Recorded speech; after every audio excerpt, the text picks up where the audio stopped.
దేవునికి మహిమ కలుగును గాక. దేవుని నామమునకు స్తోత్రం. హల్లెలూయా. దేవునికి మహిమ కలుగును గాక. దేవుని ఇచ్చిన మహాకృపను బట్టి పునరుత్థాన దినాన దేవుడు మరి చనిపోయి పునరుత్థానంగా లేచి ఆయన అనేక మందికి కనిపించి మరి పునరుత్థానుడయ్యాడు. ఆయన ఆ పునరుత్థానమైన విషయాలు ఎవరెవరికి ఎలా కల్పించారో, ఎప్పుడు కల్పించారో అటువంటి పరిస్థితులన్నీ కూడా చెప్పడానికి దేవుడి మహిమతో ఆయన మన మధ్యలో ఉన్నారు. కాబట్టి మనము దేవుని ఆరాధిద్దాము. ఈ చీకటి కాలంలో దేవుడు అంచె దినాల్లో, ఈ కృపకాలంలో దేవుని ఏ విధంగా మనం ఆరాధించాలి, ఏ విధంగా మరి ఎత్తబడే సంఘంలో వెలుగుమంత సంఘంగా మనం సిద్ధపడడానికి దేవుడు ఇచ్చిన మహాకృపను మరొక దినాన్ని ఈ దినము మనకి ఉచితంగా ఇచ్చినందుకు దేవునికి అనేకమైన వందనాలు చెల్లిస్తూ దేవుని ఆరాధిద్దాము, మహిమపరుచుకుందాం. దేవుని నామమునకు స్తోత్రం.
కలుగును గాక.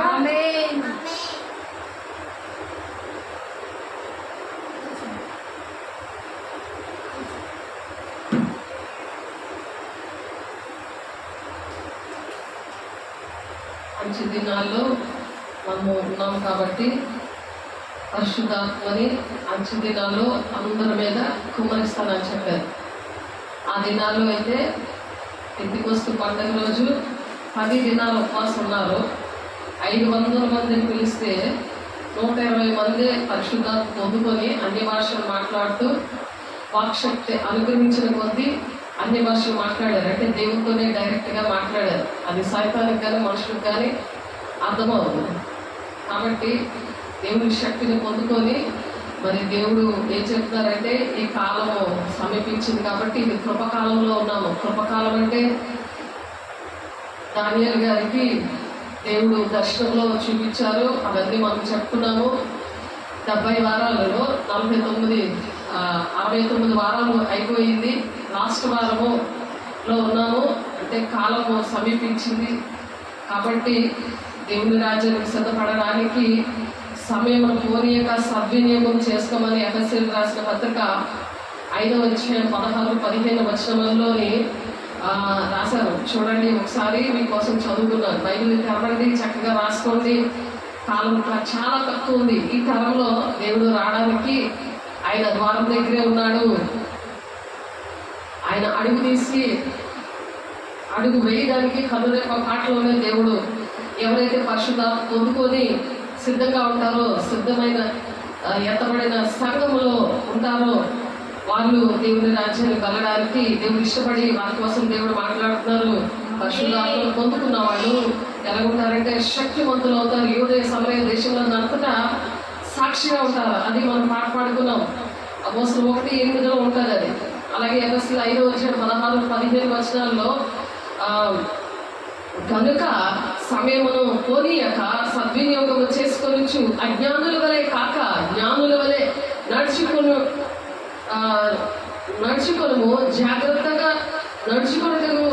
జాగ్రత్తగా చూచుకొనుడి. మరి దినములు చెడ్డవి గనుక అంటున్నారు. ఈ దినములు చాలా చెడ్డవి. ఎందుకంటే నోవహు దినాల్లో ఉన్నాం. ఎవరు మాట వినలేదు కదా. ద్వారం తెరిచే ఉంది. ఆ వాడికి చక్కగా ఎంత కొలతలు ఏంటి అని చెప్పి పెద్ద వాడ కట్టిస్తాడు. నోవాహు గురించి నోవాహు గారితో మాట్లాడి, అలాగే ఈ దినాల్లో పరిశుద్ధాత్మతో నింపబడిన వారితో అలాంటి విషయాలన్నీ మాట్లాడతారు. వాళ్ళు చెప్తారు ద్వారం తెరిచినప్పుడు మరి ఇప్పుడు కృపకాలంలో ఇదిగో ప్రకటన గ్రంథం 3వ అధ్యాయం 8వ వచనంలో ఉంది. చూడండి, ఇదిగో నీ ఎదుట ఒక తలుపు తీసి ఉంచి ఉన్నాను, దాన్ని ఎవడును వేయనేరడు. ఎవడు కూడా వేయనేరడు. ఏ దుష్టుడు కూడా నిన్ను ఏ ఆటంకం కూడా పెట్టడు. ఎందుకంటే నువ్వు దేవుని శక్తితో నింపబడ్డావు కాబట్టి తలుపు తీసే ఉంది నీకోసము. అందరూ రారు దేవుని సన్నిధికి, దేవుని మాటలు వినడానికి. దేవుడు ప్రత్యేకిస్తాడు కొంతమందిని. వాళ్ళ దేవుని ఆత్మను పొందుకొని ఆ దేవుని ఈ మాటలు అనేక మందికి ప్రకటించాలి. ప్రకటిస్తేనప్పుడే మరి దేవుని యొక్క రాకడ అనేది విషయాలన్నీ కూడా అర్థమవుతాయి. అవి అర్థమవ్వాలని, దేవుని శక్తిని పొందుకోవాలని కొంతమంది పట్ల దేవుడు ప్రణాళిక కలిగి ఉంటాడు. వాళ్ళు మాటలు వింటున్నారు కాబట్టి వారి విషయంలో దేవుడు ఆశపడుతున్నాడు. అనేక మందికి ఈ వార్తని ప్రకటించండి, మీకోసము తలుపులు తెరిచే ఉన్నాయి అని చెప్తున్నాడు. దేవుడు చెప్పడానికి అనేక మర్మాలు బోధించడానికి ఎవరైతే ఇప్పుడు నిహారిక పొందుకుంది, చాలా బలంగా దేవునాత్మను పొందుకుంది కాబట్టి చిన్న పిల్లలైనా సరే దేవుడికి చాలా ఇష్టము. ఈ మతం కులం భేదం ఉండదు. మరి అపోస్తుల కార్యంలో 10వ అధ్యాయము 44 వచనంలో ఉంటుంది. అన్యజనులతో సహా అక్కడ దేవుడి వాక్యం విని పొందుకున్నారు. ఆ విధంగా మరి నా చర్చిలో, ఆరాధన చర్చిలో కూడా అలాగే 2-3 యవ్వన బిడ్డలు పొందుకున్నారు. కాబట్టి 2 బాబులు, ఒక పాప పింకి, మరి శ్రీనిగారి పిల్లలు 2 పొందుకోవడం జరిగింది. అన్ని జనులు కూడా ఇంకా కొంతమంది అక్కడ పొందుకున్నారు. అయితే అన్ని జనులతో సహా మరి దేవునాత్మను పొందుకుంటారని వాక్యం చెప్తుంది. దేవుని బిడ్డలారా, అపోస్తల కార్యము 10వ అధ్యాయము ఒకసారి మీకోసం చదువుతున్నాను చూడండి. మతం కులం భేదం లేదు, దేవుడు వారి హృదయాన్ని చూస్తాడు. కాబట్టి ప్రజలందరికీ కాక దేవుని చేత ముందుగా ఏర్పరచబడిన సాక్షులకి, అనగా ఆయన మృతుల్లో నుండి లేచిన తర్వాత ఆయనతో కూడా అన్నపానములు పుచ్చుకొన్న మాకే ఆయన ప్రత్యక్షంగా కనబడినట్లు అనుగ్రహించాడు. ఆ విధంగా అనుగ్రహించడానికి అంటే దేవుని యొక్క ప్రత్యక్షతలు పరిశుద్ధాత్మ పొందుకున్న వాళ్ళకి ఇస్తాడు. అటువంటి పరిస్థితులు దేవుడు ఇవ్వాలని దేవుడు ఇక్కడ ఆశపడి దేవునితో మాట్లాడే అనుభవం వారికి నేర్పిస్తారు. మరి దర్శనాలు, ప్రవచనాలు ఇవన్నీ కూడా దేవుడు వాళ్ళకి వస్తాయి. మేడగద అనుభవం వాళ్ళకి వస్తుంది. మొదటి సంఘము, ఆదిమ సంఘము, మొదట దేవుడు స్థాపించిన సంఘము, ఆ విధంగా దేవుడు స్టార్ట్ చేశారు. ఇక్కడ చూడండి,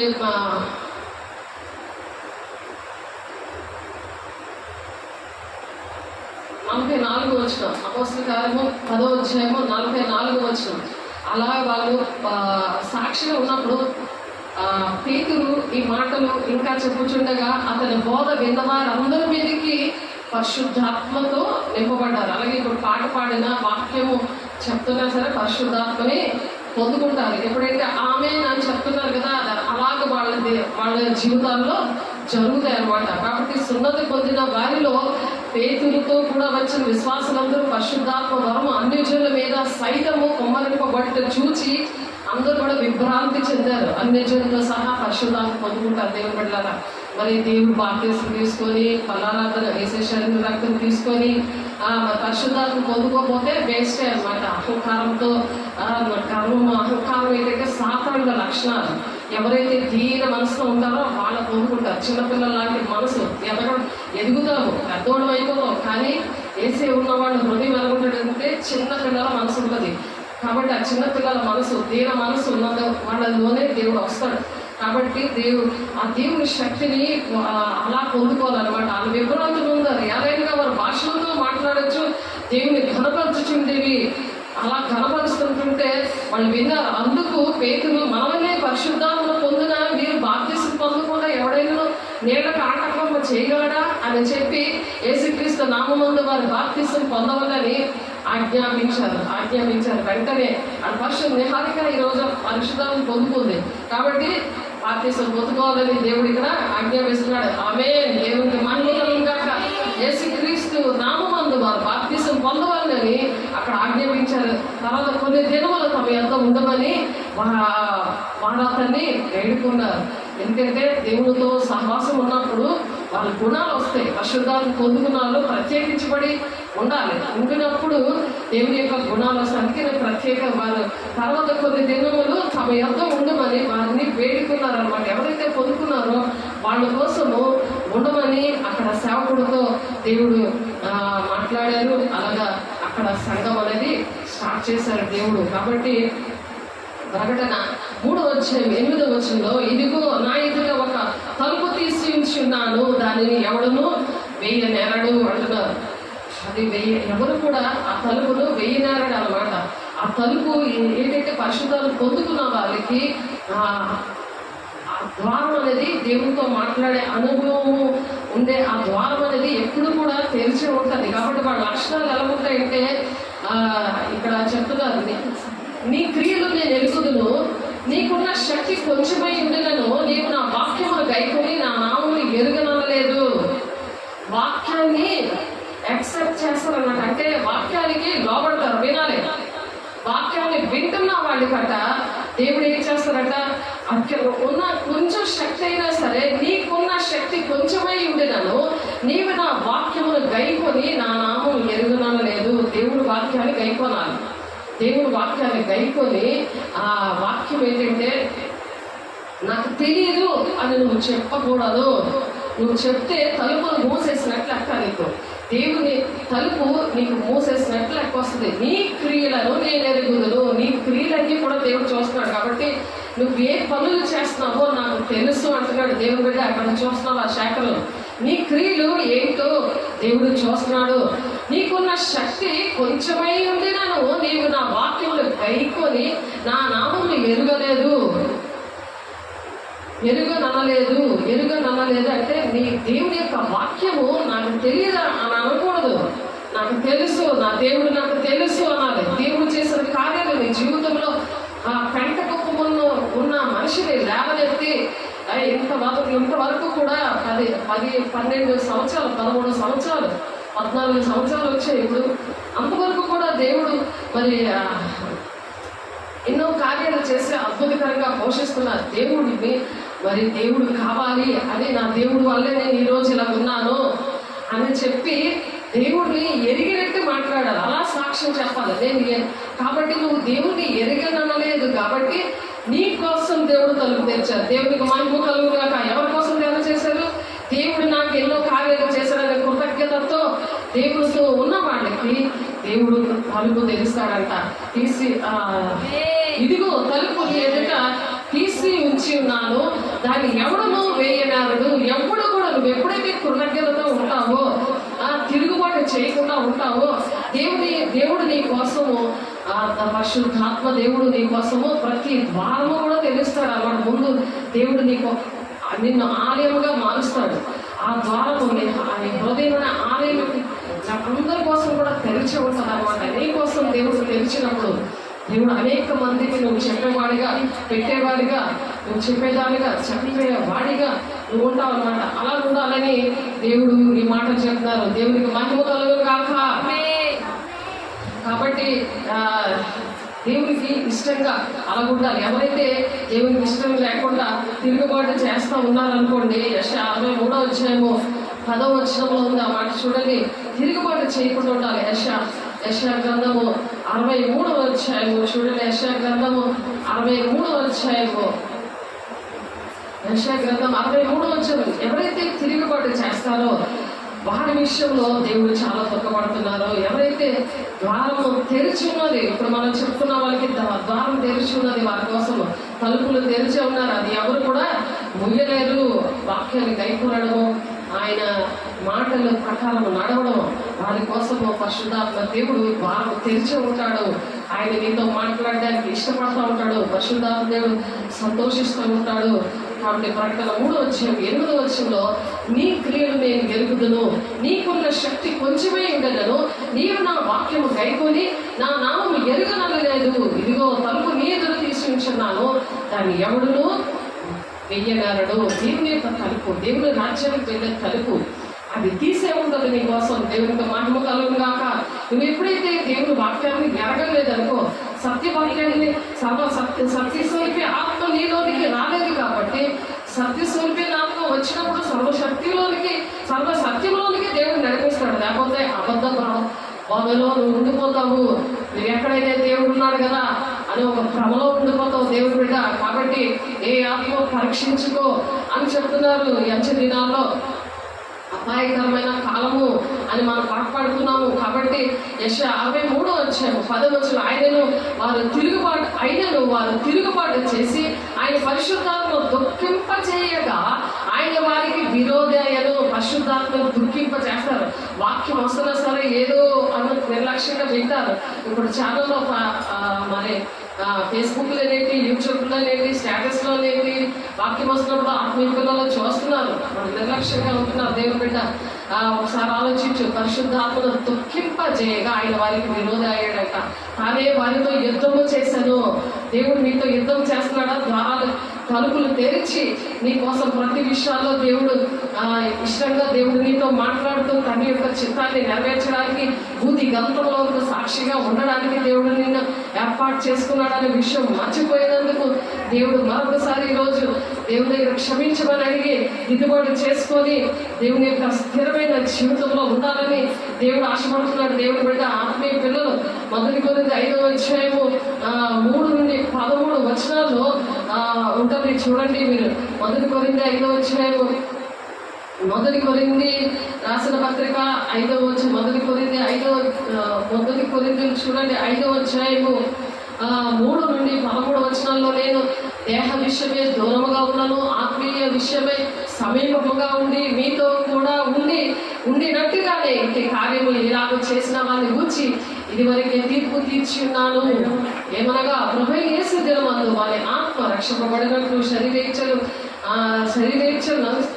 నశించుటకై మన ప్రభు అయిన యేసుక్రీస్తు నామమున మీరును నా ఆత్మయు మన ప్రభు యేసుక్రీస్తు బలముతో కూడి వచ్చినప్పుడు అట్టి వారిని సాతానులకు అప్పగింపవలని అంటున్నారు. ఎందుకంటే పరిశుద్ధాత్మ దొరుకోకుండా వాక్యం తెలియకుండా మరి అలాగే తలుపులు మూసేస్తారు అనమాట దేవుడు.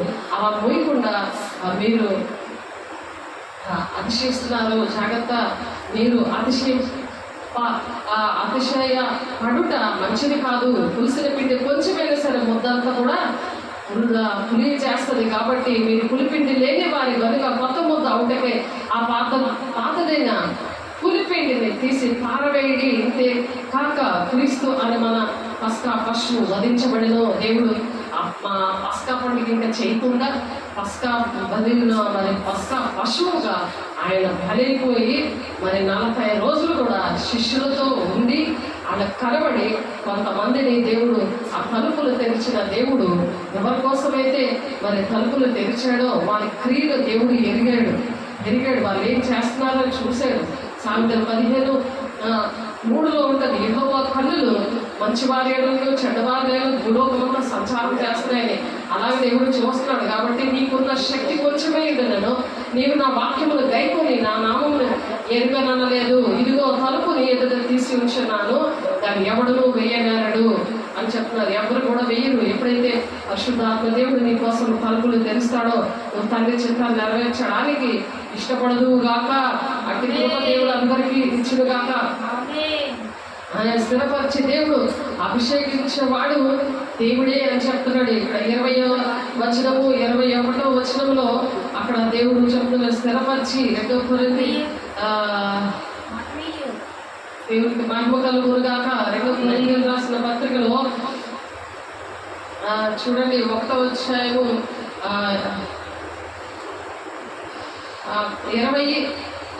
21లో జ్ఞాని ఏమాయను, శాస్త్రి ఏమాయను, ఈ లోకము తర్కవాది ఏమాయను, ఈ లోక జ్ఞానము దేవునికి వ్యతిరేకంగా చేస్తున్నాడు కదా. దేవుని జ్ఞానానుసారంగా లోకము తన జ్ఞానము చేత దేవుని ఎరుగుకుండినందున సువార్త ప్రకటన అను వెర్రితనము చేత నమ్మువారిని రక్షించుట దేవుని దయాపూర్వక సంకల్పమాయను. ఆయన ప్రకటిస్తూ ఉన్నాడు, దేవుని మాటలు ప్రకటిస్తూ ఉన్నాడు. పరిశుద్ధాలు పొందుకున్నారు, ప్రకటిస్తూ ఉంటారు. కాబట్టి అవన్నీ కూడా వారికి వెరితనంగా ఉంటాయి. దేవుని వార్త అయితే, దేవుని వాక్యం ఏంటి, అవన్నీ కూడా వెరితనంగా ఉంటాయి. కాబట్టి వాళ్ళు ఏం పెట్టినారు, సూచక్రియలు చేయమని అడుగుతున్నారు. అక్కడ యూదులు లాగా ఈ దినాల్లో కూడా సూచక్రియలు చేయమని అడుగుచున్నారు. గ్రీసు దేశస్తులు జ్ఞానం వెతుకుచున్నారు. మనం జ్ఞానం వెతకాలి. ఈ అంచె దినాల్లో మనం జ్ఞానం వెతకాలి. కాబట్టి దేవుని బిడ్డ దేవుని సంతోషపెట్టేవారుగా మరి ఉంటే దేవుడు ఇక్కడ మాట్లాడుతున్నారు. కీర్తన గ్రంథంలో 25వ అధ్యాయము చూడండి. కీర్తన మనకి మన సంతానముతో సహా ఎవరైతే మరి యేసు చూడండి దేవుని బిడ్డగా ఉన్నప్పుడు తన కుటుంబాన్ని మరి అక్కడ ఉన్న దేశాన్ని అందరినీ కూడా ఎలా దీవించారో అలాగా దేవుని శక్తిని పొందుకున్న వాళ్ళు, వాక్యానికి లోబడిన వాళ్ళు, తండ్రి చింత నెరవేర్చడానికి ఇష్టపడిన వాళ్ళ పరిస్థితులు ఎలా ఉంటాయో చూడండి. కీర్తనకారుడు రాస్తున్నాడు 25వ అధ్యాయము 12 నుండి 14 వచనాల్లో దేవునికి మహిమ కలుగును గాక. యెహోవా యందు భయభక్తులు గలవాడెవడో వాడు కోరుకోవలసిన మార్గము ఆయన వారికి బోధిస్తూ ఉంటాడట. దేవుడు పరిశుద్ధాత్మ పొందుకున్నప్పుడు వాళ్ళకి మార్గం ఏదో బోధిస్తూ ఉంటాడు.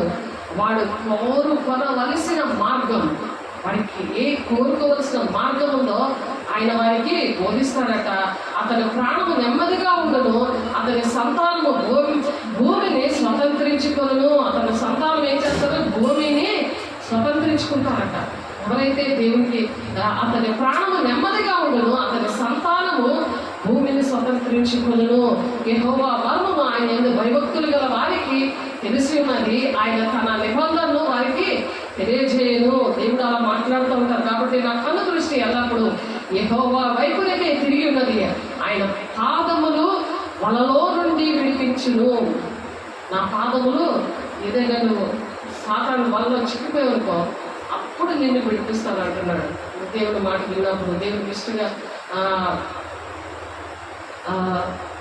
ఉన్నా సరే దేవుడు ఆ హృదయ వేదన అతికిస్తాను ఎక్కడెక్కడో అవన్నీ కూడా ఆ హృదయ వేదన అవన్నీ కూడా విడిపిస్తాను అని చెప్పి 17వ వచనంలో చెప్తున్నారు. కాబట్టి ఆ వేదన ఆ పాపములన్నీ కూడా దేవుడు క్షమిస్తానని చెప్పి ఇక్కడ దావీదు భక్తుడు ఆ విధంగా ప్రార్థన చేస్తున్నాడు. అలాగా ఆ విడుదల పొందుకున్నాడు. కాబట్టి దేవుని బిడ్డ విశ్వాస సంబంధమైన మంచి పోరాటం ఇలా పోరాడమంటున్నారు. 1 తిమోతి 6:12 విశ్వాస సంబంధమైన మంచి పోరాటం మనం అలా పోరాడాలి. నిత్య జీవనానికి నిత్య జీవం అనేది మనం చేపట్టాలి. అలా చేపట్టాలని మన తిమోతి గారు 1 తిమోతి పత్రిక 6:12 ఉన్నది. కాబట్టి ఐక్యత, సమాధానం, సంతోషంతో కూడా మరి అందరూ కూడా మొదలుగా కీర్తనలో 133 ఉంటుంది కదా, సహోదరుల ఐక్యత కలిగి ఉండేది ఎంత మేలు, ఎంత మనోహరము అని. ఈ అంచు దినాల్లో అటువంటి ఐక్యత దేవుడు మనందరికీ ఇచ్చిన కాక, దేవుడికి మహిమకరం కాక అలాంటి ఐక్యత వస్తే మరి యోహాను 4:35 పొలములు పండి కోతకి సిద్ధంగా ఉన్నాయి, మీరు కన్నులెత్తి చూడండి అంటున్నారు. అంటే సువార్త చేయడానికి దేవుని పిల్లలు ఎంతో మంది నశించిపోతున్నారు. కాబట్టి వాళ్ళని వెతికి రక్షించడానికి వారికి దేవుని శక్తిని పొందుకున్న వాళ్ళు, ఈ పునరుత్థాన శక్తిని పొందుకున్న వాళ్ళు మరి దేవుడు వాడుకోవడానికి ఇష్టపడుతున్నారు. అట్టి కృప మనందరికీ కూడా దేవుడు దయచేయను గాక. అయితే ఈ దినాన మరి 40 దినాలు దేవుడు చనిపోయిన తర్వాత శిష్యులతో ఉన్నప్పుడు వారికి పిరికితనం పోయి మరి నీతిమంతులుగా తయారయ్యి ఆ మేడగదిలో వాళ్ళు దేవుని అగ్నిజ్వాల వంటి ఆత్మలు పొందుకున్నారు. మరి 50 రోజులు పొందుకున్నారు. 50 రోజు అంటే 20 వచ్చే ఆదివారం అలా పొందుకున్నారు. కాబట్టి 40 రోజులు అయిపోయాక ఆయన ఆరోహణమయ్యాడు. ఆ దేవుడు మొట్టమొదట దేవుడు ఎవరికి కనిపించారు? మగ్దలేనే మరియకి. మగ్దలేనే మరియగా కనిపించారో మనం చెప్పుకున్నాం కదా. ఆ మగ్దలేనే మరియ విషయంలో యోహాను సువార్త 20:17 ఉంది చూడండి.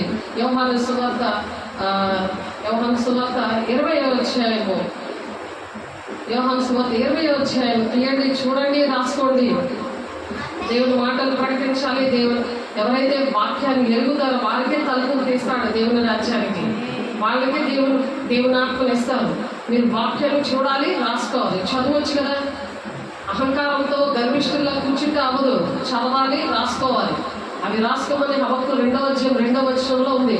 కాబట్టి యోహాను సువార్త 20:17 ఏసావుతో నేను ఇంకానూ తండ్రి వద్దకు ఎక్కిపోలేదు కనుక నన్ను ముట్టుకొనవద్దు అంది. దేవుడు ఇంకా ఆరోపణమై ఎక్కిపోలేదు కనుక నన్ను ముట్టవద్దు అని చెప్తాను. మగ్దలేని మరి వచ్చి నేను ప్రభువును చూచి తిని ఆయన నాతో ఈ మాటలు చెప్పి శిష్యులకు తెలియజేసింది. ఆదివారం సాయంకాలం శిష్యులు యూదులకు భయపడి తాము కూడి ఉన్న ఇంటి తలుపులు మూసుకొని ఉండగా యేసు వచ్చి మధ్యన నిలిచి మీకు సమాధానము కలుగుగా కానీ వారితో చెప్పాడు. రెండవదిగా మరి శిష్యులకి కనబడ్డారు. అక్కడ భయం పడిపోయి ఏసే రోగం వచ్చింది, ఏసే గుణాలు లేవు, ఆ ధైర్యం లేదు, ఆ పిరిగితనంతోనే ఉన్నారు. ఎందుకంటే పరిశుద్ధాత్మను పొందుకోలేదు. ఈ దినాల్లో కూడా జడిసిపోతున్నారు దేవుని మాటలు చెప్పడానికి, పరిశుద్ధాత్మను పొందుకోవడానికి, దేవుడిని ఇష్టపడడానికి, వాక్యాన్ని వినడానికి, వాక్య ప్రకారం నడవడానికి అలా తిరిగి వారుగా ఉన్న వారి కోసము దేవుడు మీ మంచి ప్రత్యక్షత అవునుగాక మీ దగ్గర వాక్యం అనే ప్రత్యక్షత మీ ఇంటిలోకి వచ్చింది ఇప్పుడు. అందుకే కాబట్టి ఆయన ఈలాగా వచ్చి మిమ్మల్ని పలకరించి చక్కగా మీతో చక్కగా మాట్లాడుతూ ముఖాముఖంగా మాట్లాడుతున్నాడు. దేవునికి మహిమ కలుగుగా కలుగుని బట్టి. కాబట్టి ఆ దినంలో ఆదివారం సాయంకాలంలో శిష్యులు యూదులకు భయపడి తాము కూడి ఉన్న ఇంటి తలుపులు మూసుకొని ఉండగా యేసు వచ్చి మధ్యన నిలిచి మీకు సమాధానము కలుగుగా కానీ వారితో చెప్పని ఆయన ఆమెకు చెప్పి వారికి తన చేతులను ప్రక్కన చూపగా శిష్యులు ప్రభువును చూసి సంతోషించారు. చనిపోయినా లేచారంటే నా ప్రభు చనిపోయాడని పాపం దిగులతో, బాధతో, తిరిగితనంతో వాళ్ళు చనిపోయిన పరిస్థితిని మర్చిపోలేక భయపడిపోతున్నారు. మమ్మల్ని కూడా చంపేస్తారేమో అని దేవుడు చెప్పారు, ముందుగానే చెప్పారు యేసయ్య, నేను ఇలాగా మానవాళి రక్షణ కోసం నేను చనిపోయి మళ్ళా తిరిగి లేస్తాను అని చెప్పారు. కానీ మరి అవన్నీ మర్చిపోయాను.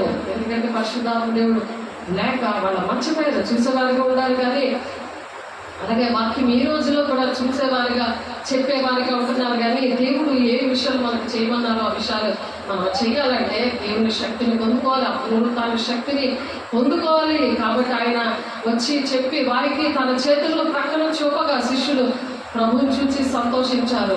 అప్పుడు యేసు మరలా మీకు సమాధానం కలుగునుగాక, తండ్రి నన్ను పంపిన ప్రకారం నేను మిమ్మల్ని పంపుచున్నాను వారితో చెప్పాను. ఎప్పుడైతే నేను తండ్రి నన్ను ఎలాగైతే పంపాడో మిమ్మల్ని కూడా పంపుతున్నాను అంటున్నాడు. ఆ ధైర్యం వచ్చిన దేవుడు ఏం చేస్తారంటే మన భారతదేశంలో మనము ఉన్నాం కాబట్టి మనం ప్రకటించాలని ప్రకటన మన దేవుడి శక్తిని పొందుతారు. పరిశుద్ధాత్మ దేవుడు వచ్చినప్పుడు శక్తివంతులు అవుతారు. బూది గంతముల వరకు వాళ్ళు సాక్ష్యం ఉంటారనున్నది.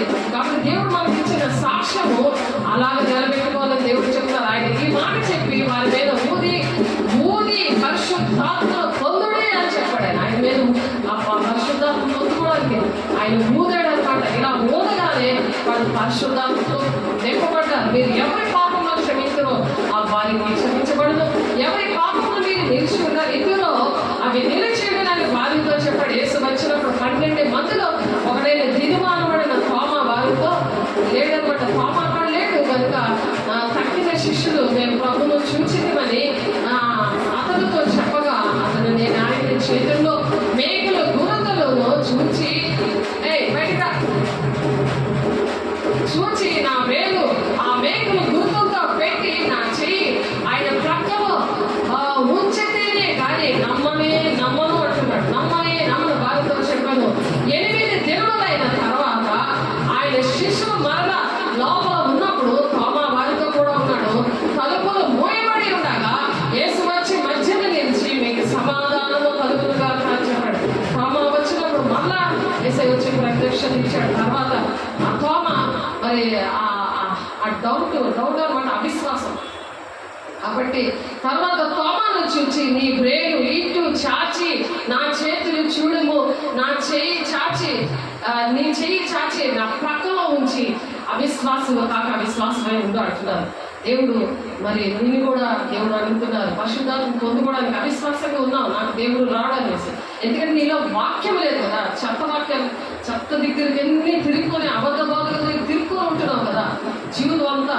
కాబట్టి దేవుడు నీకు మంచి బహుమానం ఇద్దామని, దేవుడు మంచి ఆశీర్వాదాలు ఇద్దామని దేవుడు ఆశపడుతుంటే తల్లి చేత నెరవేర్చడానికి ఎన్నో సార్లు నీతో మాట్లాడుతుంటే నువ్వు పక్కన పెట్టేస్తున్నావు. దాన్ని బట్టి దేవుడు చాలా దుఃఖపడుతున్నాడు. అన్నటువంటి యెషయా 63 అధ్యాయము 10వ వచనం ఉంది. అలా తిరుగుబాటు చేయకూడదు అని చెప్పి వారి పరిస్థితి ఎలా ఉంటుంది అని నాకు చదువుకున్నాం. కాబట్టి తర్వాత తోమాను చూచి నీ వేలు నీటి చాచి నా చేతులు చూడము, నీ చేయి చాచి నా ప్రక్కలో ఉంచి అవిశ్వాసం కాక విశ్వాసమే ఉండదు అని చెప్తున్నాడు. అందుకు తోమా ఆయనతో నా ప్రభువా నా దేవా అని చెప్తున్నాడు. కాబట్టి యేసు నీవు దాన్ని చూచి నమ్మితివి కానీ చూడక నమ్మవారు ధన్యులు. కాబట్టి చూడకుండానే దేవుని మాటలు మనము నమ్మాలి. ఆ వాక్యాన్ని అర్థంలో చూస్తూ మన విషయాలన్నీ కూడా సరి చేసుకోవాలి, మన జీవితాల్లో చెయ్యాలి. కాబట్టి అక్కడ అనేకమైన ఇతర సూచక క్రియలు యేసు తన శిష్యులు చేసి ఈ గ్రంథం అంతా వ్రాయబడి అవన్నీ కూడా గ్రంథంలో రాయలేదు. కాబట్టి ఈ గ్రంథంలో రాయాలంటే భూలోకమందైనా చాలదు అంటున్నాడు. కాబట్టి మరి అక్కడ యోహాను సువార్త లాస్ట్ వచనంలో ఉంటుంది. అక్కడ యోహాను సువార్తలోనే లాస్ట్ వచనాల్లో ఉంటుంది ఈ భూలోకమందైనా చాలదని. కాబట్టి యేసు అక్కడ అద్భుత కార్యాలు అన్ని కార్యాలు చేశారు, తన శిష్యులను చేశాడు. అవి గ్రంథమందు రాయబడి ఉండలేదు. కానీ యేసు దేవుని కుమారుడైన క్రీస్తు అని మీరు నమ్మునట్లును నమ్మి ఆయన నామముందు జీవం పొందినట్లును ఇవి వ్రాయబడ్డారు. జీవమైన విషయాలు కొన్ని రాశారు, అజీవమైన విషయాలన్నీ కొన్ని రాశారు. కాబట్టి మనం ఆ జీవం గల దేవుడిని దేవునికి ఇష్టంగా మనం ఉండాలంటే అవి అర్థం చేసుకోవాలి. దేవునికి మరి కృతజ్ఞతలు చెల్లిస్తూ ప్రతి దినము కూడా దేవునితో వాక్యము, పరిచర్య, మరి దేహము, మన దేహాన్ని దేవుని ఆలయంగా ఉంచుకొని దేవునితో మనం సహవాసం చేసినప్పుడు బాహ్య పురుషుడు బలహీనంగా ఉన్న అంతరంగ పురుషుడు దినదినము కూడా నూతన పరచబడాలి గాక అని దేవుడు కోరుకున్నాడు. దేవుడికి మహిమ కలుగు గాక. కాబట్టి ఈ సంగతుల గురించి సాక్ష్యం ఇచ్చు ఇవి వ్రాసిన శిష్యుడు ఇతడే అని, ఇతని సాక్ష్యము సత్యమని మనం ఎరుగుదము అంటున్నారు యోహాను సువార్త 21వ వచనంలో. కాబట్టి రెండవదిగా మరి ఫస్ట్ మగ్దలేన వారికి కనిపించారు, శిష్యునికి కనిపించారు. తర్వాత చూస్తే యోహాను సువార్త 11 నుండి 18 వచనాల్లో మనము ఇందాక చూసాము. 20 అధ్యాయంలోని తర్వాత 20 నుంచి 14 నుండి 16 వచనాల్లో యేసు ఆమెను చూచి మరియాను పిలిచినప్పుడు ఆమె ఆయన వైపు తిరిగి ఆయన హెబ్రీ భాషలో రబ్బూని అని పిలిచింది. ఇవన్నీ కూడా మనం చెప్తున్నాము ముందు. కాబట్టి అనేకమైన పరిశుద్ధులు మరి లేచారు. సమాధంలోంచి యెరూషలేము మీద అందరికీ కనబరుచుకున్నారు. తాను దేవుడు కుమారుడిగా దేవుడు యేసయ్య ఈ విధంగా రుజువుపరుచుకున్నారు. కాబట్టి దేవుడు కుమార్తెలుగా మనం కూడా రుజువుపరచుకోవాలి. ఆ విధంగా ఎంతమంది అయితే దేవుని ఆత్మ మూలంగా నడిపించబడతారో, అలాగే యేసయ్య ఎలాగైతే రుజువుపరచుకున్నారో తన చిత్తాన్ని నెరవేర్చి మనం కూడా ఆయన కుమార్తెలుగా మనం ఉండాలి. ఇందాక మరి నేను పాకి ఓడిని అంటున్నాడు. దేవుడు కుమారుడిగా నువ్వు ఉన్నావు అంటే నేను పాకి ఓడిని అంటున్నాడు ఆ కుర్రాడు. చూడండి సైతానుడు ఎంత గట్టిగా మాట్లాడుతున్నాడు. ఆ వాయిస్ కూడా సైతాన్ వాయిస్ వచ్చేసింది దేవుని ఆత్మను పొందుకోక. కాబట్టి ఆ సైతాన్ వాయిస్ పోయి మరి ఆ పాకివాడుగా ఉండకుండా రాకుమారుడుగా ఉండాలి. రోమా 8:14 ప్రకారం దేవునికి మహిమ కలుగును గాక. 32వ వచనంలో మరి ఉంటది. ఎందుకంటే సంఘం అంటే ఏంటంటే, సంఘం అంటే పెళ్లి కుమార్తె అన్నమాట. పెళ్లి కుమార్తె ఎలా సిద్ధంగా ఉండాలి? 22:32లో కన్యక తన ఆభరణములను మరచున. కన్య పెళ్లి కుమార్తెగా. ఇప్పుడు మన సంఘం ఏంటంటే పెళ్లి కుమార్తె, పెళ్లి కొడుకు యేసయ్య. కాబట్టి వడ్డానం మర్చిపోతుందా పెళ్లి కుమార్తె? అది రాస్తున్నారు ఇక్కడ ఇర్మియా గారు మరి ప్రవచిస్తున్నారు. 32వ కన్యక తన ఆభరణములు మరచున, పెళ్లి కుమార్తె తన వడ్డాణములు మరచున. క్వశ్చన్ మార్క్ చూసారా? ప్రజలు లెక్కలేనన్ని దినములు నన్ను మర్చి ఉన్నారు. పెళ్లి కుమార్తెలకు సిద్ధం లేనోళ్ళు, దేవుడు మర్చిపోయిన వాళ్ళు నేను పాకివాడినే అంటారండి. నేను రాకుమారుడిని అనలేదు, నోట్లో అనలేవు కదా దెయ్యం. పాకివాళ్ళకి తిరుక్కొని అలా దూరుకొని కుక్కపిల్లలకి తిరుక్కొని అలాగా ఉండే జీవితం కాదు మన జీవితం. దేవుడు ప్రాణం పెట్టాడు. ఆయన బిడలుగా మనల్ని రాకుమార్తెలుగా చేశాడు. మరి అలాగ ఉండాలని ప్రజలు లెక్కలేనన్ని దినములు నన్ను మరచి ఉన్నారు. ఎన్ని దినములు దేవుడు మర్చిపోయి ఉంటావు. దేవుడు నీకు ఆహారం పెడుతున్నాడు, పోషిస్తున్నాడు. నిన్ను ఇలా పొట్టోళ్ళలో ఉన్నవాడు పొడుగ్గా చేశాడు చక్కగా. దేవుడు అన్ని ఇచ్చి పోషిస్తున్నాడు. నీకు ఎక్కడ ఉండవలసింది? అవన్నీ గుర్తుపెట్టుకో. దేవా నా జీవితం ఏంటి? నేను నీ బిడ్డగా నేను మారాలి. నేను తల్లిదండ్రులు బాధ పెట్టకూడదు, దేవుడి సేవకులు బాధ పెట్టకూడదు అనే జ్ఞానము రావాలి గాక. దేవుడికి మహిమ కలుగు గాక. ప్రజలు లెక్కలేని దినములనైనా మర్చిపోయారనే దేవుడు దుఃఖపడుతున్నాడు. పెళ్లి కుమార్తెకి ఏముండాలి? సత్యమైన దట్టి అంటే సత్యమైన వాక్యము, వడ్డాణము, తన ఆభరణములు మరుస్తుందా? ఆయన ఆభరణములు అంటే దేవుని అభిషేకం పొందుకున్నాక ఆ కృపావరం వస్తాయి, ఆత్మీయ ఫలం వస్తుంది. అవి పొందుకుని దేవుని వార్తను ప్రకటించడం సులువుగా ఉంటుంది. ఆయన భారము తేలికైనది అని చెప్తున్నారు. దేవుని బిడ్డగా అలా ఉండాలని దేవుని ఆత్మను పొందుకున్నప్పుడు నీకు అర్థమవుతాయి. అంతవరకు ఏదో కథ, ఇది సరదాగా ఉందని ఎక్కిలోములు నవ్విస్తుంటుంది. సాతాను నవ్వుతూ ఉంటాడు. నీకు అర్థం కాదు కానీ మాకు కనబడుతూ ఉంటుంది నీలో సాతాను ఎలా నవ్వుతుందో అనేసి. అది ఎలా పరిగెట్టిస్తూ ఉందో దేవుని సన్నిధికి రానివ్వకుండా తలుపులు మూసేస్తున్నాడు దేవుడు నీ కోసం. ఈ దినాన్ని తలుపులు తీశాడు. అది ఎంతో భాగ్యంగా ఎంచుకొని దేవా నేను రాకుమారుని ఈ రోజు నుంచి అని తీర్మానం చేసుకో. దేవుడి బిడ్డ ప్రతి ఒక్కరు ఆ విధంగా తీర్మానం చేసుకున్నప్పుడు దేవుడు వారిని కంపల్సరిగా వాళ్ళని ఆశీర్వదించడానికి ఇష్టపడుతున్నారు. ఇంకొకరు చెప్పడం కాదు, మనంతటా మనకే రావాలి ఆ మనసు. అది దేవుని మనసు. మనుషుల సంగతి మనుషులకు అర్థమవుతాయి. ఇక్కడ లోకానుసారంగా తిరిగిన వాళ్ళకి లౌకిక ఆత్మ ఉంటుంది.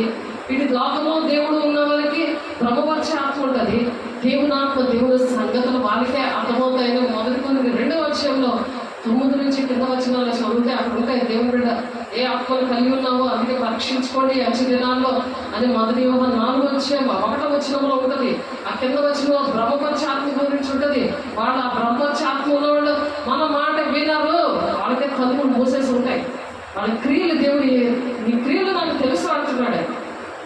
కాబట్టి ఏ క్రియలు నువ్వు చేస్తున్నావు, మరి మంచి వారిని చెడ్డవారిని అయినా యెహోవా కళ్ళు చూస్తున్నాయంట. ఎవరు చూడలేదు అనుకుంటావు. నీకు జ్ఞానేంద్రియాలు తెరవబడతాయి, నీకు ఆత్మీయతలు తెరవబడతాయి. అప్పుడు నీకు కనబడుతుంది ప్రతిదీ కూడా ఏం జరుగుతుంది, ప్రజలు ఎలా నశించిపోతున్నారు, పాతాళంలో నోరు ఇప్పుతో ఉంది.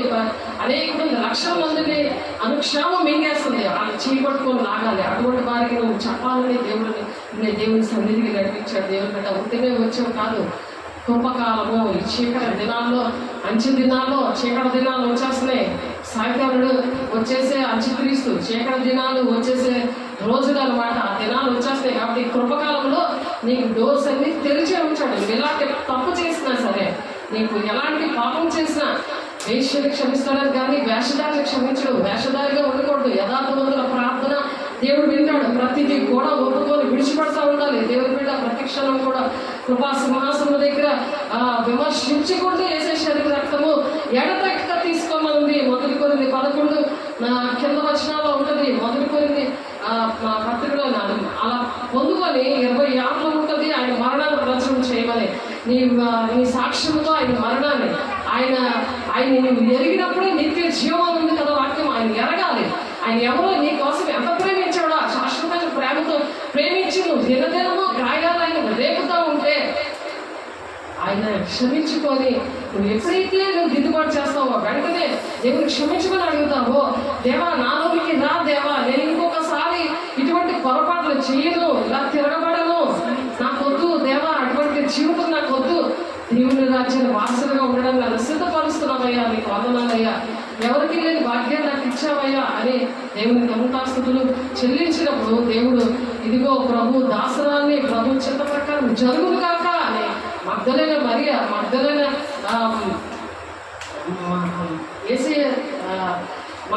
మరియకి దేవుడు కనిపించారు. 7 దెయ్యాలు పట్టిన ఆమె ఆ విధంగా తన పాపక్షాపం పొందుకుందా, పశ్చాత్తాపం పొందు కాబట్టి ఆ దెయ్యాలు వెళ్ళిపోయాయి. దేవుడు ఫస్ట్ ఆమెకే కనిపించాడు. ఇక్కడ యోహాను మరియమ్మ యేసయ్య కన్నా మరియా కూడా కన్యకి ఎవరైనా గర్భం ధరించడానికి ఇష్టపడతారా? ఎవరైనా ఎవరి కన్యక ఎవరైనా గర్భం ధరించడానికి ఇష్టపడరు కదా. దేవుని కుమారుడే తన కడుపులో పరిశుద్ధాత్మ శక్తితో పుడతాడని దేవతకు వచ్చి చెప్పగానే మరి లూకాసు వార్త 1వ అధ్యాయము 2వ వచనము మరి 38వ వచనం కొడుతుంది. ఇదిగో ప్రభు దూత మరి ధన్యురాల ప్రభు దాసురాలను ప్రభు చిత్త ప్రకారం నాకు జరుగులుగా కానీ వెంటనే లోబడింది. తను యాక్సెప్ట్ చేసింది తండ్రి యొక్క చిత్తమేంటో తన పట్ల. అలాగే మనం కూడా తను ఎన్ని నిందలో ఎన్ని అవమానాలు పొందుకుంది. తను అంటే భర్త ఎంగేజ్మెంట్ అయిపోయినా సరే, తనకు ఎంగేజ్మెంట్ ఎవరితో ప్రధానం అయిపోయినా సరే తన గర్భము ధరించింది. అలాంటి త్యాగము చేయడానికి దేవుని మనసు అనేది ఒకటి ఉండాలి. ఆ దేవుని మనసు, అటువంటి మనసు కోసం దేవుడు ఎదురు చూస్తున్నాడు. దేవుని బిడ్డ ప్రతి ఒక్కరికంటే మనసు దేవుడు ఇచ్చును కాక, దేవునికి మహిమ కాక, యెహోవా ఆత్మ నీ మీదికి బలంగా దిగి వచ్చింది అంటున్నాడు. ఇక్కడ 1 సమూయేలు 10వ అధ్యాయం 6వ వచనంలో బలంగా అలాగప్పుడు బలంగా దిగి వస్తుంది అనమాట దేవుని శక్తి. కాబట్టి భూ సంబంధమైన ప్రేమను వెతికితే మనుషుల దేవుని ప్రేమను తండ్రి చిత్తాన్ని తెలుసుకోలేరు. కాబట్టి 1 సమూయేలు 9:2 మరి ఈ దేవుడు ఎలాగైతే చెప్తున్నారో ఒకసారి చూడండి. 1 సమూయేలు గ్రంథము 1 సమూయేలు 9:2 1 సమూయేలు రావాలి, లోపల రావాలి. 1 సమూయేలు 1 సమూయేలు చూడండి, బైబిల్ తీయండి. 1 సమూయేలు బైబిల్ తీసి చూడాలి, తిరగడం కాదు. దేవుడు చూస్తున్నాడు, భయపడాలా దేవునికి. 1 సమూయేలు చదువు దేవుడు ఇంకా బాగా నేర్పిస్తాడు. దేవుని చదువు రాలేనప్పుడు మనుషులు చదివించినా అది వ్యర్థమైపోతుంది. కాబట్టి దేవుని చదువు ఫస్ట్ రావాలి. 1 సమూయేలు గ్రంథము చూడండి. 1 సమూయేలు 2వ అధ్యాయము 9వ వచనంలో 1 సమూయేలు 2వ అధ్యాయము 9వ వచనంలో తన భక్తుల ప్రాణంలో త్రొట్టిల్లకుండా ఆయన వారిని కాపాడును. తన భక్తుల ప్రాణాలు ఎవరి పిల్లలు ఏంటంటే వాళ్ళ త్రొట్టిల్ల ఇచ్చేయడం కాదు, ఏది కావాలంటే అది ఇచ్చేసి ఆఖరికి వాళ్ళతో తగ్గించుకోవడము, వాళ్ళ ఉద్యోగాలు లేక అన్నింటిలో ఫెయిల్ అయిపోయి వాళ్ళు పడి ఏడము, సేవకుల మీద పడి ఏడము, అది కాదు. తన భక్తుల పాదంలో తొట్టిల్లకుండా ఆయన వారిని కాపాడును. వాళ్ళు తొట్టిల్లకుండా ఉండాలంటే వాక్యం అనే దేవుడు కలిగి ఉండాలి. దుర్మార్గులను అంధకారమందు మాటు మణుగుదురు, బలము చేత ఎవడనూ జయమునందడు. మామూలు శరీరాచార బలంతో ఎవరు కూడా జయం పొందుతలేరు. కాబట్టి మరి దుర్మార్గులు అంధకారమందు మాటు మణుగుదురు, బలము చేత ఎవడనూ జయమునందడు. కాబట్టి యెహోవాతో వాదించేవారు నాశనమగుదురు. దేవుడితో చూసుకుంటారని చాలా చేస్తూ ఉంటారు గర్విష్ఠులాగా. దేవుడు పోటీసులా చేస్తారు కదా, ఇల్లు కార్లు మరి అన్ని కూడా కాళ్ళ దగ్గర ఇచ్చేస్తే ఏటో వస్తుంది, అహంకారం వచ్చింది, లూసి మరి దూరిపోతే అది చూసి మరి విశ్వాసం చూసి మరి దేని చూసి మరి చెప్పినా సరే వెళ్ళలేని పరిస్థితి. ఎందుకంటే తన భక్తుల పాదములు తొట్టిలో కూడా ఆయన వారిని కాపాడతాడు. భక్తి లేదు నీకు, భక్తి లేక దేవుని మనుషుల మీద ఆధారపడతావు, దేవుని మీద. యెహోవాతో వాదిస్తూ ఉంటారు, నాశనమగుదురు. పరమండలంలో నుండి ఆయన వారిపైన ఉరుముల వలె గర్జించును. లోకపు సరిహద్దుల్లో నుండి వారికి ఆయన తీర్పు తీర్చును. తాను నియమించిన రాజులకు ఆయన బలమిచ్చును. తాను అభిషేకించిన వారికి అధిక బలము కలుగజేయను. అభిషేకంతో ఉన్న వారికి అధిక బలం వచ్చేస్తుంది.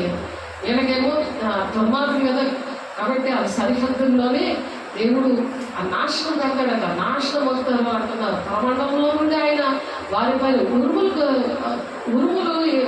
వల్లే గర్జిస్తూ ఉంటాడట. ఆయన మీద ఆడ మీద ఉరుము ఎలాగైతే ఉరుముతుందో అలాగా పరలోకం నుండి ఆయన వారిపైన గర్జిస్తూ ఉంటాడంట.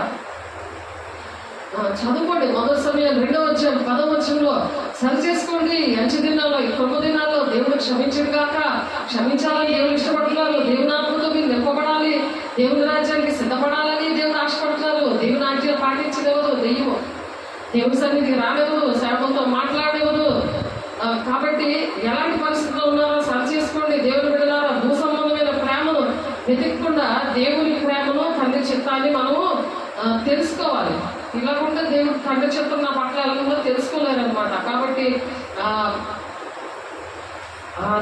రెండవ సాక్షిగా ఆయన ఏం చేశారు, మేరీ మరి సొలొమోనుతో హన్నాతో ఆయన అక్కడ వాళ్ళు దేవుడు లేడు, ఆయన లేచి ఉన్నాడని ఆ దేవదూత చెప్పడం విన్నారనమాట. అది లోక 24:10 ఉంది. కాబట్టి చూడండి, ఆ విధంగా రెండో సాక్షిగా యేసుని చూసి ఉన్న సాక్షిగా ఉన్నవాళ్ళు ఇంకా 24:10 ఉన్నారు వాళ్ళు. కాబట్టి మత్తయి 28:9 కూడా యేసు వారిని ఎదుర్కొని మీకు శుభమని చెప్పి వారు ఆయన యొద్దకు వచ్చి ఆయన పాదములు పట్టుకొని ఆయనకు మొక్కగా, యేసు భయపడకుడి, మీరు వెళ్ళి నా సహోదరులు గాలికు వెళ్ళవలనని వారు ఇక్కడ నన్ను చూదురని వారికి తెలుపుడని అక్కడ చెప్పారు. 10 మత్తయి 28:9-10 చూడండి. అన్ని చదివితే టైం అయిపోతుంది కాబట్టి మీరు చూడండి, చదవండి. దేవుడు ప్రత్యక్షత మరి దేవుడి పిల్లలకి ఎలా కలిగిందో అందరికీ ప్రత్యక్షత రావచ్చు కదా, కానీ కొంతమందికి రీసెర్చ్ అయిపోయి తను లేచినట్లు చూపించాలి. ప్రతి ఒక్కరికి ప్రకటన చేయాలని. మనం దేవుడిని చూసావు కదా, దేవుడి మాటలు విన్నావు కదా, ఆయన ఎరుగుడికి నిశ్చయించడం అని దేవుడు చెప్తున్నారు కదా, ఆయన తెలుసుకోవాలి. మత్తయి 28:13-15 మత్తయి 28:13-15 కూడా 19వ 18వ మరి ఇక్కడ చూద్దాం ఒకసారి. మత్తయి సువార్త 28వ మత్తయి సువార్త 28వ చూడండి. 28వ మత్తయి సువార్త 28వ 13వ మేము నిద్రపోవచ్చుండగా అతని శిష్యులు రాత్రివేళ వచ్చి అతనిని ఎత్తుకొని పోయిరని మీరు చెప్పుడి అని చెప్తున్నారు. ఆయన ఇప్పుడు కూడా అలాగే అనుకుంటున్నారు. ఇది అధిపతి చెవిన పడిన ఎడల మేము అతన్ని సమ్మతిపరిచి మీకేమీ తొందర కలగకుండా చేతమని చెప్పారు. అప్పుడు వారు ఆ ద్రవ్యము తీసుకొని తమకు బోధింపబడిన ప్రకారము చేశారనమాట. అప్పుడు యేసయ్య లేచారు అని ఆ వార్త వినకుండా డబ్బులు ఇచ్చేసి మరి ఈ మాట యూదుల్లో వ్యాపించి నేటి వరకు అది అలా ప్రసిద్ధమైపోయింది. దేవుడు కల్పించాడు. ఎందుకని దేవుడు కల్పించారు అనేక మందికి అంటే ఇటువంటి పనులు చేశారు. అక్కడ 11 మంది శిష్యులు యేసు తమకు నిర్ణయించిన గల్లీలో కొండకు వెళ్ళారు. వారు ఆయన చూచి ఆయనకు మొక్కిరి కానీ కొందరు సందేహించారు. అయితే యేసు వారి ఎద్దకు వచ్చి, పరలోకమందున భూమి మీదను నాకు సర్వాధికారములు ఉన్నాయి, కాబట్టి మీరు వెళ్ళి సమస్త జనులు శిష్యులుగా చేయగలరు. ఎవరైతే దేవుని చూశారో ఈ దినాల్లో కూడా దేవుని చూసిన వాళ్ళు ఉన్నారు. నా పరిచయంలో కూడా దేవుని చూసిన ఆత్మీయ బిడ్డలు ఉన్నారు, కుటుంబంలో ఉన్నారు. మరి నాకు కనిపించారు. అలాగా చూసిన వాళ్ళు ఉన్నారు, ఆయన ప్రత్యక్షతలో చూసిన వాళ్ళు ఉన్నారు. కాబట్టి మీరు వెళ్ళి సమస్త జనులు నన్ను శిష్యులుగా చేయండి దేవుడు వాళ్ళు చెప్పారు అనమాట. కొంతమందికే చెప్తారు దేవుడు, కొంతమందికే కనిపిస్తారు. ఎవరు వింటారో వాళ్ళకే తలుపులు దేవుడు తెరిచి ఉంచాడు. ఈ కృపదినాల్లో ప్రతి ఒక్కరి కోసం కూడా తెరిచి ఉంచాడు. దేవుడి మీద ఎటువంటి పాపం చేసినా, ఎటువంటి బాధలో ఉన్నా, ఎటువంటి కష్టంలో ఉన్నా అవన్నీ శరీర సంబంధమైనవన్నీ పక్కన పెట్టి దేవుని సన్నిధికి, దేవుని పాదం మీద కూర్చున్నప్పుడు దేవుడు సిద్ధపడమని చెప్తున్నారు. అలా సిద్ధపడాలని దేవుడు ఆశపడుతున్నారు. యేసు భయపడగలిగి మీరు వెళ్ళి నా సహోదరులు గలీలు వెళ్ళవల్లని వారు అక్కడ నుండి చూతులని వారికి తెలుపుతున్నాడు. వారు వెళ్ళుచుండగా కావలి వాళ్ళ కొందరు పట్టణంలోకి వచ్చి జరిగిన సంగతులన్నింటినీ కూడా ప్రధాన యాజకులతో చెప్పారు. కాబట్టి వారు పెద్దలతో కూడి వచ్చి ఆలోచన చేసి ఆ సైనికులు చాలా ద్రవ్యమిచ్చారన్నమాట. ఇవన్నీ జరగడం చూసి ఈ పెద్దలందరూ ఏం చేశారు, ఈ దినాల్లో కూడా దేవుని పరిచయం జరగకుండా ఈ పెద్దలు ఇలాంటి పెద్దలు తయారయ్యారు. మేము నిద్రపోచుండగా అతని శిష్యులు వెళ్ళిపోయారని లంచం ఇచ్చి మరి చేస్తున్నారు ఇక్కడ దేవుడి కోసము. ఆ విషయాలు ఇప్పుడు వరకు కూడా ఏసై లెగలేదు, ఏసయ్య మరి కాళ్ళు అవ్వలేదు అని చెప్తున్నారు. అలాగ చెప్పకుండా ఉండడానికి దేవుడు మనల్ని ఈ దినాల్లో సాక్షిగా నిలబెట్టాడు. దేవుడికి మహిమ కలుగును గాక. కాబట్టి ఇక్కడ ప్రకటింపబడి ఉందని మరి ఈ విషయాలన్నీ కూడా రాయబడి ఉన్నది. యెరూషలేము మొదలుకొని సమస్త జనములు ఆయన పేరట మారు మనసులో పాపక్షమాపణ ఇవన్నీ కూడా ప్రకటించబడ్డాయి. ఇవన్నీ కూడా ప్రకటించబడ్డానికి దేవుడు మనల్ని ఎంచుకున్నారు. అలాగే 45వ వచనంలో కూడా లేఖనములు గ్రహించినట్లుగా ఆయన వారి మనసును తెరిచాడక. కాబట్టి దేవుడు లేఖనాలు నెరవేర్చినట్టుగా తెరిస్తేనే వాళ్ళకి అర్థమవుతాయి, కాకపోతే అర్థమవుతుంది. తలుపులు తెరిస్తేనే అర్థమవుతాయి లేఖనాలు. దేవుడు ముందుగానే వేల సంవత్సరాల క్రితమే ఆయన జననం కోసం, మరణం కోసం, పునరుత్థానం కోసం ఇవన్నీ కూడా ముందే ప్రవచనాలు అవి నెరవేర్చబడ్డాయి. ఇంకా ఈ రాకడ దినాల విషయాలు కూడా నెరవేర్చబడుతున్నాయి. ఇంకా ఫ్యూచర్లో రానున్న దినాల్లో ఇంకనూ నెరవేర్చబడునుగాక. అవి నెరవేర్చడానికి ఆశపడుతున్నాయి, ఆతురపడుతున్నాయి ఆ ప్రవచనాలన్నీ కూడా. కాబట్టి మనకు చాలా జాగ్రత్తగా దేవుని వాక్యాన్ని ధ్యానించాలి, దేవుని దగ్గర అడగాలి. ఆ లేఖనాలన్నీ నెరవేర్చబడినవన్నీ కూడా అనేకమైన మర్మాలు మనకి బోధించడానికి దేవుడు ఇష్టపడుతున్నారు. ఈ సంగతులు మీరే సాక్షులు అని చెప్తున్నారు. 48వ వచనంలో ఈ సంగతులకి మీరే సాక్షులు అంటున్నారు. కాబట్టి మనల్ని దేవుడు సాక్షులుగా పెట్టారు. కాబట్టి సీమోను పేతురు నాలుగో వ్యక్తి ఎవరంటే సీమోను పేతురు కనిపించారు. లూకా సువార్త 24వ వచనం 34వ వచనం ప్రభు నిజంగా లేచి సీమోనుకు కనబడదని చెప్పుకొనిచున్నారు. అలాగా నాలుగోదిగా మరి ఆయన కనబడ్డారు. మరి 15వ అధ్యాయము 5వ వచనంలో ఆయన కేఫాకు కనిపించారు. 5వ వచనం 1 కొరింథీ 15వ అధ్యాయము 5వ వచనం చూడండి. 1 కొరింథీ రాసిన పత్రిక 15వ అధ్యాయము 5వ వచనం ఆయన కేఫాకు తర్వాత 12 కూడా కనిపించారు. కేఫాకు 12 కూడా కనిపించారు. అంటే 500కు ఎక్కువైన సహోదరులకు ఒక్క సమయం ముందే కనబడతారు. 500 మందికి ఒక్కసారి స్పాట్ లో దేవుడు కనిపించారు. దేవుడికి మహిమ కలుగును గాక. వారిలో అనేకులు ఎప్పటి వరకు నిలిచి ఉన్నారు. ఇప్పటి వరకు కూడా వాళ్ళు చనిపోకుండా ఉన్నారు. కొందరు నిద్రించారు, కొంతమంది చనిపోయారు. తర్వాత ఆయన యాకోబులకు, అటు తర్వాత అపోస్తలులందరికీ కూడా కనబడ్డారు. అందరికీ కనబడ్డ ఆ కాలం ముందు పుట్టినట్టున్న నాకును కనబడ్డారు. పౌలు గారికి నేను అపోస్తలులందరిలో తక్కువ వాడును, దేవుని సంఘమును హింసించినందున అపోస్తలు పడ్డకు యోగ్యుడు కాను, అయినను నేనేమై ఉన్నానో అది దేవుని కృప వల్లే అయ్యున్నాను. మరియు నాకు అనుగ్రహింపబడిన ఆయన కృప నిష్ఫలము కాలేదు కానీ వారందరికంటే నేను ఎక్కువగా ప్రయాసపడినది నేను కాను, నాకు తోడైన దేవుని కృపయే. మనం ప్రయాసపడుతున్నామంటే ఆ దేవుని కృపను బట్టే. కానీ ఆనాడు పౌలు కూడా అదే చెప్తాడు, ఎంత ప్రయాసపడ్డాడు, ఎంత హింసించే మనిషిని దేవుడు బాగు చేశాడు. ఆ దమస్కు మార్గాన ఆయన దర్శించాడు. అటువంటి దర్శనాలు ప్రతి ఒక్కరికి కలుగునుగాక, దేవునికి మహిమ కలుగునుగాక. నేనేమి వారినేమి అలాగనే మేము ప్రకటించుచున్నాము, అలాగనే మీరు విశ్వసించుతరి. క్రీస్తు మృతుల్లో నుండి లేపబడి ఉన్నాడని ప్రకటింపబడుచుండగా మీరు కొందరు మృతుల పునరుత్థానము లేదని ఎట్లా చెప్పుచున్నారు అంటున్నాడు. ఇప్పుడు కూడా మృతుల పునరుత్థానం లేదు అని చెప్తున్నారు. చచ్చిపోతే వాళ్ళు మట్టిలో అయిపోతారు, గాలిలో దూరైపోతారు అని అనుకుంటున్నారు. కానీ చనిపోయిన తర్వాత అసలైన దేవునితో రాజ్యం ఇది ఇప్పుడు అంతా కూడా మనం ఉన్నదంతా ఒక టెంపరీ అనమాట. మనం యాత్రికులు, మన ఇల్లు పరలోక రాజ్యం, దేవునితో మహిమ కలుగును గాక. అసలు చనిపోతే ఏటవుతాం మనకెందుకంటే అంటారు, అప్పుడు చూసుకున్నాం లేదు అంటారా. కాబట్టి సాతానుడు అలాగా బ్రెయిన్లన్నీ కూడా పాటు చేసేసాడు ఆ లూసిఫర్ దూరి. కాబట్టి ఆ దేవుని వాక్యము పునరుత్థాన శక్తి గురించి వాక్యము చూడండి. మృతులు పునరుత్థానం లేదని అనగా క్రీస్తు కూడా లేకబడి ఉండలేదు. ఎందుకు మనం చెప్పుకున్నామంటే 40 రోజులు కూడా చనిపోయిన తర్వాత దేవుని పిల్లలతో కనిపించారు. దేవుడు ఎవరితో కనిపించారని అన్ని కూడా మనం వివరంగా చెప్పుకుంటున్నాం. దేవుని బిడ్డ మరియు క్రీస్తు లేకుండా ఉండగేడలా మేము చేయి ప్రకటన వ్యర్థమే, ఇవన్నీ చెప్పడం అంతా వ్యర్థమే కదా అంటున్నాడు పౌలు. దేవుడు మనం కూడా ఇవన్నీ ఎంత కష్టపడి చెప్పుకుంటున్నది మరి అంత వ్యర్థమైపోదు కదా. మీ విశ్వాసం కూడా వ్యర్థమే. మన విశ్వాసం ఉంది దేవుని యుగాలు దేవునితో మనం ఉంటామని, ఎత్తబడే గుంపులో మనం ఉంటామని, ఇవన్నీ కూడా వ్యర్థమైపోతాయి అంటున్నాడు దేవుడు లేకపోతే. కాబట్టి దేవుడు లేపబడ్డాడు, ఆయన ఎవరెవరికి కనిపించాడు, ఎక్కడెక్కడ కనిపించాడు అన్ని విషయాలు దేవుడు మనకు తెలియపరిచినందుకు దేవునికి కోట్లాది వందనాలు.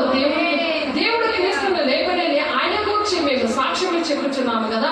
మృతులు లేపబడని ఎలా దేవుడు ఆయన లేపలేదు కనుక మేమును దేవుని విషయమే అబద్ధపు సాక్షులుగా అగబడుచున్నాము. మేము కూడా అబద్ధ సాక్షి చెప్తున్నాం అనుకుంటారు అంటున్నాడు ఇక్కడ పౌలు గారు. కాబట్టి మృతులు లేపబడని ఎడల క్రీస్తు కూడా లేపబడలేదు. క్రీస్తు లేపబడని ఎడల మీ విశ్వాసము వ్యర్థమే, మీరు ఇంకనూ మీ పాపములోనే ఉన్నారు. అంతేకాదు క్రీస్తునందు నిద్రించిన వారు నశించేది ఈ జీవిత కాలం మట్టికి మనం క్రీస్తునందు నిరీక్షించిన వారమైన ఎడల మనుషులందరికంటే మనం దౌర్భాగ్యులుగా ఉంటాం అన్నమాట. దేవుడు మనకి నిరీక్షణ లేకపోతే, అంటే మనం చనిపోతే యువగాలు దేవునితో ఉంటామనే ఒక నిరీక్షణ లేకపోతే అంతకన్నా దౌర్భాగ్యులు ఎవరు ఉంటారు అంటున్నారు దేవుడు చాలా మందికి తెలియదు చనిపోతే ఏమవుతారు అనే విషయాలు. అది దౌర్భాగ్య స్థితి అన్నమాట. కాబట్టి ఇక్కడ ఎప్పుడైతే నిద్రించిన వారిలో ప్రథమ ఫలముగా క్రీస్తు మృతుల్లో నుండి లేపబడినాడు. ఆయన ప్రథమ ఫలం అంటే ఫస్ట్ ప్రథమ ఫలం ఏమిటంటే మొదటి పుట్టినోడిని ఏమంటారు ప్రథమ ఫలం అని చెప్తారు. అలాగా మనకి ప్రథమ ఫలంగా దేవుడు బిడ్డగా ఇప్పుడు క్రీస్తు అయిన దేవుడు ప్రథమ ఫలంగా ఆయన ఉన్నాడు మన మధ్యన. దేవునికి మహిమ కలుగును గాక. మనుష్యుల ద్వారా మరణం వచ్చింది కనుక మనుష్యుల ద్వారానే మృతుల పునరుత్థానం కూడా వచ్చింది. మనుషుల ద్వారా మరణం వచ్చింది. ఆదాము అవ్వల ద్వారా మనకు మరణం వచ్చింది. లేకపోతే మనం చనిపోము. అసలు దేవుడికి అవిధేయత చూపించాడు సాతాను మాట విని. ఇది దేవుడితోనే సాతానుతో గడుపుతా ఉన్నాడు ఆదాము అవ్వల ఇద్దరునే. కానీ దేవుడు ఆ చల్లపూట వచ్చి మాట్లాడే పరిస్థితులు, దేవుడితో ముఖాముఖి మాట్లాడే పరిస్థితులు అన్ని కోల్పోయిన తర్వాత కడపటి ఆదాముగా మరి దేవుని కుమారుడే పంపించి మానవ రూపంలో వచ్చి ఆయన ప్రాణం పెట్టి మన పాప క్షమాపణ ఇచ్చేప్పుడు మనం మళ్ళా పాపంలో చేయకూడదు, పరిశుద్ధాత్మతో నింపబడాలి. విమర్శించుకుంటూ వేసే శరీరార్థము మరి కృపా సింహాసనం అనే బలిపీఠం దగ్గర మనము ఎడతెగక ప్రార్థన సహవాసము రుట్టువిచ్చేట్టుగా ఎడతెగక ఉండాలి అని అందుకే చెప్తున్నారు. కాబట్టి సాతానుకి అక్కడ భయం కలుగుతుంది. అపోస్తుల వాడబడతారు, అపోస్తుల జ్ఞానేంద్ర తరబట్లప్పుడు ఏ జరుగుతున్నాయో, దేవుడు ఎప్పుడు వస్తున్నారు, ఎప్పుడు మరి తెల్లార్జాములో మధ్యరాత్రి వచ్చినో పొద్దుగుంటి వచ్చినో మనకి తెలీదు అని చెప్పి వాక్యము అవన్నీ ఉన్నాయి. కాబట్టి మనకు అర్థమవుతాయి, తెలుస్తాయి. అర్థపడే గుంపులో మనం ఉంటాము. దేవుడి బిడ్డ అతి కృప మనందరికీ కూడా దేవుడు దయచేసినందుకు దేవుడు కోట్లాది వందనాలు. ఆదాము అందరూ అలాగ మృతి పొందుచున్నారా ప్రతి వాడును తన వరుసలోనే ప్రతికంపబడదు. ప్రథమ ఫలము క్రీస్తు, తర్వాత వచ్చినప్పుడు ఆయన వారు బ్రతికింపబడతారు. ఆయన వారు ఏం చేయబడతారు? ఆయన వారు బ్రతికించబడతారు. ఆయన వారిగా మనం ఉన్నప్పుడు బ్రతికించబడతాం. ఆ తర్వాత ఆయన సమస్తమైన ఆధిపత్యంలో, సమస్తమైన అధికారంలో, బలము కొట్టివేసి తన తండ్రి అయిన దేవుని రాజ్యం అప్పగించినప్పుడు అంతము వచ్చును. కాబట్టి ఆ అంతము రావడానికి సిద్ధంగా ఉంది కాబట్టి మరి ఆ దేవుడు రాజ్య పరిపాలన చేయడానికి రాబోతున్నాడు. కాబట్టి దేవునికి మనం కృతజ్ఞతాస్తుతులు చెల్లిస్తూ మనము సిద్ధపడదాము, దేవునికి ఇష్టంగా ఉందాము. కాబట్టి శిష్యులు తాము లేనప్పుడు వచ్చారు ఐదవదిగా. మరి 24, 26 అధ్యాయంలో ఉంటుంది అది. అలాగే యోహాను సువార్త 20:19, 20, 21 వచనంలో ఉంటుంది. యూదులకు భయపడి తలుపులు మూసుకొని ఉన్నారు. కాబట్టి 6వదిగా మార్కు సువార్త 16:19, 20 వచనాల్లోని, యోహాను 20, 26, 26, 29 వచనంలోని, మొదటి కొరింథీ 15:5 వచనంలో ఉంది. అలాగే 6వదిగా యోహాను 20:26, 28 వచనంలో మరి దేవుడు అక్కడ మనకి అన్ని కూడా చదివించారు, అన్ని కూడా మనం చూసాము. మరి మార్కు సువార్తలోని దేవుడు తోమాతో ఎలాగా ఛాలెంజ్ చేశాడో, ఎలాగా ఆయన్ని బలపరిచారో, మరి ఇండియాని రక్షించడానికి మరి మనం మా పాట కూడా పాడుకున్నాము. మరి ఆ విషయం మార్కు సువార్త 16:19 నుంచి 19, 20 వచనాల్లో ఉంటుంది. అలాగే యోహాను సువార్త 20:26 నుండి 28 వచనాలు చదవండి. దేవుని కోసము మరి ఎవరు మనకి కనిపించారు మీకు డీటెయిల్గా చక్కగా మీరు దేవుని పాదాల దగ్గర దేవా ఎంతమందికి కనిపించామని దేవుని ఎరగండి. దేవుడు ఇలాగ మన కోసం ప్రాణం పెట్టి ఎంతమందికి కనిపించారు. భూలోకంలో ఎవరు కూడా ఇలాగ చనిపోయి మనుషుల పాపాలు, మానవాళి రక్షణ కోసం, మానవాళి పాపములు, పాప క్షమాపణ కోసం ఎవరు కూడా ప్రాణం పెట్టలేదు. అలా తిరిగి లగలేదు. పునరుత్థాన శక్తితో మనల్ని కూడా నింపారు. మనకు కూడా మరణం అనేది ఉండదు. ఎందుకంటే ఆయన ఇప్పుడు వచ్చేటప్పుడు మనకు మరణం ఉండదు. మనము అలా దేవుడితో మహిమ శరీరంతో మనం వెళ్ళిపోతాము. కాబట్టి గలిలయ యోహాను సువార్త 21వ అధ్యాయంలో గలిలయ సముద్ర తీరం దగ్గర యోహాను సువార్త 21 మొదటి చూడండి. యోహాను సువార్తలోని మన గలిలయ సముద్ర తీరాల శిష్యులతో కలిశారు. 7 శిష్యులతో కలిశారు. గలిలయ తీర ప్రాంతంలో 11 మంది శిష్యులు అక్కడ కలవడం జరిగింది. 11 మంది శిష్యులతో మత్తయి సువార్త 28వ అధ్యాయంలో ఉంటుంది. మత్తయి 20, 16, 17 వచనం ఉంటుంది. ఆ గలిలయ తీరంలో మరి ఆయన కనిపించడము, వాళ్ళతో మాట్లాడడము, వాళ్ళతో కనిపించి వాళ్ళతో ఏ విధంగా ఉన్నారో ఆ అధ్యాయాన్ని మీరు చదవండి. మరి అలాగే మొదటి కొరింథీ 15వ అధ్యాయము 6లో 500 మందికి ఆయన కనిపించినట్టు అక్కడ మనం చూసామప్పుడు. అలాగే యాకోబుకి మొదటి కొరింథీ 15:7 వచనంలో ఆ యేసయ్య తమ్ముడు యాకోబు కూడా కనిపించారు. అలాగే ఆయన 40 రోజులు వాళ్ళతో ఉన్నారు. ప్రత్యక్షంగా వాళ్ళు చూశారు. కాబట్టి దేవుడు ఇది ఆరోపణమైనట్టుగా 40 రోజులు ఆయన ఆరోపణమయ్యాడు. లూకా సువార్త 24వ అధ్యాయంలో ఉన్న మాట చూద్దాము. లూకా సువార్త 24వ అధ్యాయము. లూకా సువార్త చూడండి. లూకా సువార్త 24వ అధ్యాయంలో 50, 52 వచనాల్లో ఆయన వచ్చి, ఎందుకంటే మనం లేఖనాలు తెలియాలి. ఆయన వేటయ్యే వరకు వారిని తీసుకొని పోయి చేతులెత్తి వారిని ఆశీర్వదించను. వారిని ఆశీర్వదించుండగా ఆయన వారిలో నుండి ప్రత్యేకింపబడి పరలోకములకు ఆరోహణమయ్యాడు. అదే ఇక్కడ మీరు చూస్తున్నారు కదా, పరలోకాలకి ఆయన ఆరోహణమైపడి అందరూ కూడా కనిపించి వారు ఆయనకి నమస్కారం చేసి మహానందంతో యెరూషలేముకు తిరిగి వెళ్ళి ఎడతెగక దేవాలయంలో ఉండి దేవుని స్తోత్రము చేయుచుండేది. అలా ఆ విధంగా దేవుడు ఆరోహణమయ్యారు. ఆ విషయాలు మార్కు 16:19, 20 వచనంలో కూడా ఉంటుంది. అపోస్తలుల కార్యం 9:3-5 వచనాలు చూస్తే పౌలుకి కనిపించారు అక్కడ. మరి అపోస్తలుల కార్యము 1:3, 4, 11 వచనాల్లో చూస్తే మరి కొంతమంది కనిపించారు. సౌలుగా ఉన్న ఆయన్ని ఆయన పౌలుగా మార్చారు. అపోస్తలుల 9:3-5 వచనాల్లో. మరి యోహాను సువార్త 20:30 వచనం భూలోకమైన మరి ఇవన్నీ కూడా రాస్తే ఆ భూలోకమైన చాలా ఉంది వాక్యం. ఎన్ని గ్రంథాలు ఉంటాయి. ఈ భూలోకం అంతా కూడా చాలదనమాట. ఆయన కనిపించినవి, ఆయన అద్భుతకార్యం చేసినవి ఇవన్నీ కూడా ఈ భూలోకమందైనా కూడా చాలదు. కాబట్టి మీరు ఈ వర్తమాన వాక్యము మా వల్ల అంగీకరించబడు. మనుషుల వాక్యం అని ఎంచక అని చెప్తున్నారు. ఇది మనుషుల వాక్యం కాదు. దేవుని బిడ్డ మొదటి దశలోకి పత్రిక 2:13 మీరు దేవుని గురించిన వర్తమాన వాక్యము మా వల్ల అంగీకరించినప్పుడు, మా వలన అంగీకరించినప్పుడు మనుషుల వాక్యం అని ఎంచక అది నిజముగా ఉన్నట్లు దేహముతోనే మరి నిజంగా ఉన్నట్లు మనం దేవుని వాక్యాన్ని అంగీకరించాలి. మనుషుల దగ్గర నుండి ఇలా మనిషిగా నేను చెప్తున్నప్పుడు ఎవరైనా చెప్తున్నారు అది దేవుని వాక్యం అని అంగీకరించబడుతున్నారు. అలాగ అంగీకరించినప్పుడే అర్థమవుతుంది. మనుషులు చూస్తే ఏమి కూడా అర్థమవుతుంది. దేవుని బిడ్డ అది సార్ ఆలోచించుకోండి. దేవునికి మహిమకరంగా మనం ఆ విధంగా ఉండాలని దేవుడు ఆశపడుతున్నారు. యేసు 40 రోజులు భూలోకంలో ఉండి మరి అలాగ ఆరోపణమైపోయి 10 రోజులు అయిపోయిన తర్వాత మేడగదిలో పరిశుద్ధాత్మ దేవుడు మరి ఆ సంఘాన్ని స్థాపించామన్నమాట. ఆ సంఘాన్ని స్థాపించిన రోజే 50వ దినము. దేవునికి మహిమ కలుగుగాక. మరి ప్రార్థన చేసుకున్నాము. దేవుని అడగండి. దేవుని యొక్క వాక్యము బాగా అర్థమవ్వాలి. ఆ వాక్యము ఎవరైతే ఉంటారో వాళ్ళకి తలుపులు తెరవబడతాయి అని చెప్తున్నారు. నీ క్రియలు నేను ఎరుగుదును, నీకున్న శక్తి కొంచెమైనా సరే మరి నీవు నా వాక్యాన్ని గైకొని నా నామములు ఎరుగనలేదు, నా నామములు ఎరుగనని. అంటే దేవుడు ఎవరో నాకు తెలియదు, ఆయన ఏం చేస్తారో తెలియదు, ఆయన ఎప్పుడు పుట్టారో తెలియదు. నీకు తెలుసా ఎక్కడ పుట్టారో, ఎలా పుట్టారో, ఏమైనా విషయాలు నీకు తెలుసా? అప్పుడు తెలిస్తేనే, దేవుని కోసం నీకు తెలిస్తేనే దేవుడు రాజ్యం చేస్తారు. అప్పుడే దేవుని ఆత్మను పొందుకోగలరు, దేవుని అభిషేకాన్ని పొందుకోవాలి. అప్పుడు చిన్నపిల్ల మనసు వస్తుంది. దేవుని కోసం ఒక ఆశ దాహం. అయ్యో దేవుడు నా కోసం ప్రాణం పెట్టాడు, మా దేవుడితో నేను యోగిగాలు ఉంటాను అని తెలుసుకోవాలి. టైం వేస్ట్ చేసుకోవద్దు. కాలంలో సంకుచితంగా ఉంది.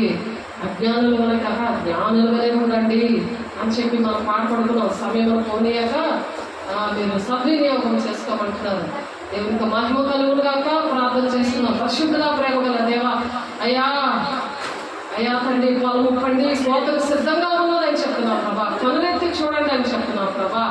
ఇదిగో అయ్యా తండ్రి, ఇదిగో నీ ఎదుట ఒక తలుపు తీసి ఉంచున్నాను, దాన్ని ఎవడును వేయనేరడు అని చెప్తున్నావు ప్రభా. మా కోసము అయ్యా మీరు ద్వారాలు తెరిచి ఉంచారు ప్రభా. మా క్రియలన్నీ మీరు చూస్తున్నారు నాయన. నీ క్రియలు నేను ఎరుగుదును, నీకున్న శక్తి కొంచెమై ఉన్నా సరే నువ్వు నా వాక్యం గైకొని నా నామం ఎరగనలేదు. ఇదిగో తలుపు నీ ఎదురు తీసుకుంటున్నాను, దాన్ని ఎవడు వేయనేరడు అంటున్నావు నాయన. అయ్యా తలుపులు అయ్యా మా కోసం తెరిచినందుకు మీకు వందనాలు, కొట్లాది వందనాలు. వాక్యం 100గా ఫలింపదయించండి చేస్తున్నాము. విశ్వాస సంబంధమైన మంచి పోరాటం మేము పోరాటానికి, నిత్య జీవాన్ని మేము చేపట్టడానికి ఐక్యత, సమాధానం, సంతోషము మా గ్రామాల్లోని, మా సంఘాల్లోని, స్థానిక సంఘంలో, సార్వత్రిక సంఘంలో మీరు దయచేయండి. మా భారతదేశంలో దయచేయండి చేస్తున్నాము. అయ్యా మీకే వందనాలు. అయ్యా మహిమగల దేవా, అయ్యా నీవి కృప చూపించి నడిపించండి. నీ ఆత్మతో సత్యముతో ఆరాధించి ప్రభా నీ ఆత్మను పొందుకోవడానికి, వాక్యాన్ని నాయన అయ్యా అంగీకరించడానికి, అయ్యా సత్య స్వరూపైన ఆత్మ వచ్చినప్పుడు సర్వ సత్యంలోనికి నడిపిస్తుందన్నావు ప్రభా. అయ్యా ఎన్నో దినములైపోయింది నన్ను విడిచిపెట్టి అని అంటున్నావు ప్రభా. తండ్రి నాయన కన్యక వడ్డాణము మరుస్తావా అని అంటున్నావు ప్రభా. అయ్యా పెళ్లి కుమార్తె సంఘంలో పెళ్లి కుమార్తెగా సిద్ధపడలేని పరిస్థితులు ప్రభా నా తండ్రి. అటువంటివన్నీ వేస్తున్నాంలో లైమైపోవును కాక, నామంలో లైమైపోవును కాక. అయ్యా మీరు పెళ్లి కుమార్తె సంఘాన్ని మీరు సిద్ధపరిచి నా తండ్రి అయ్యా ప్రతి విషయాలు మాకు బోధించి సమస్త మహిమ, ఘనత, ప్రభావాలు మీరే పొందుకుంటున్నారు. వందనాలు, స్తోత్రాలు చెల్లిస్తుంది. యేసయ్య పరిశుద్ధ నామంలో బ్రతిమలాడి వేడుకుంటున్నాం మా ప్రియ పరలోకపు తండ్రి. ఆమేన్. తండ్రి యొక్క దీవెన, కుమారుని యొక్క కృప, పరిశుద్ధాత్మిక నిత్య సహవాసము సదాకాలము మనందరికీ తోడై నడిపించును గాక. ఆమేన్. దేవునికి మహిమ కలుగును గాక. God bless you. దేవుడు మిమ్మల్ని దీవించి ఆశీర్వదించును గాక. ఆమేన్.